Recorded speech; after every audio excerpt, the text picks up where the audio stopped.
गीतामृतम, गीता के अमृत समान श्लोक में श्री कृष्ण द्वारा अर्जुन को दिए गए जीवन के गूढ़ ज्ञान और कर्मयोग का सार है। इसमें प्रमुखतः कर्म करने, फल की इच्छा न करने, आत्मा की अमरता, भक्ति और आत्मा अनुशासन का महत्व बताया गया है, जो जीवन की समस्याओं को सुलझाने और सही दिशा खोजने में मदद करते हैं।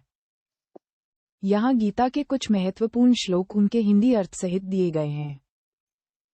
1. कर्मण्येवाधिकारस्ते, कर्मयोग। 2. श्लोक कर्मण्येवाधिकारस्ते मा फलेषु कदाचन, मा कर्मफल हेतुर्भूर्मा ते सिंगोस्व कर्मणि। गीता 2.47। हिंदी अर्थ, तुम्हारा अधिकार केवल कर्म करने में है, उसके फल में कभी नहीं। इसलिए कर्म के फल की इच्छा से कर्म मत करो और न ही कर्म न करने, अकर्मण्यता में तुम्हारी आसक्ति हो। 3. नैन छिदन्ति शस्त्राणि, आत्मा की अमरता। 4. श्लोक नैन छिदन्ति शस्त्राणि नैन दहति पावकः, न चैन क्लेदयन्त्यापो न शोषयति मारुतः। गीता 2.23। हिंदी अर्थ, आत्मा को न शस्त्र काट सकते हैं, न आग जला सकती है, न जल गीला कर सकता है और न ही वायु सुखा सकती है। 5. सर्वधर्मापरित्यज्य शरणगति। 6. श्लोक सर्वधर्मापरित्यज्य मामेक शरणं व्रज, अहम त्वां सर्वपापेभ्यो मोक्षयिष्यामि मा शुच। गीता 18.66।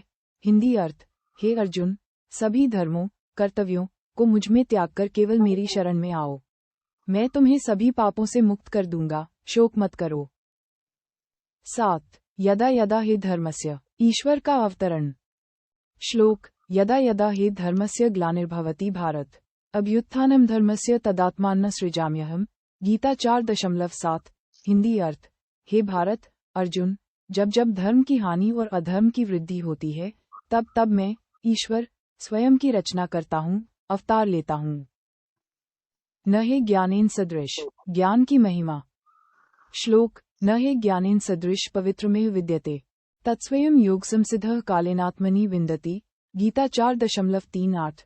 हिंदी अर्थ, इस संसार में ज्ञान के समान पवित्र करने वाला नहीं, संदेह कुछ भी नहीं है। योग में सिद्ध हो चुका व्यक्ति समय आने पर इसे स्वयं अपने भीतर पा लेता है। हतो वा प्राप्स्यसि, कर्तव्य का पालन। और श्लोक हतो वा प्राप्स्यसि स्वर्गं जित्वा वा भूष्यसे महिम्, तस्मादुत्तिष्ठ कौन्तेय युद्धाय कृतनिश्चयः। गीता 2.37। हिंदी अर्थ, यदि युद्ध में मारे गए तो स्वर्ग पाओगे और यदि जीत गए तो धरती का सुख भोगोगे। इसलिए हे कुंती पुत्र अर्जुन, युद्ध के लिए निश्चय करके खड़े हो जाओ।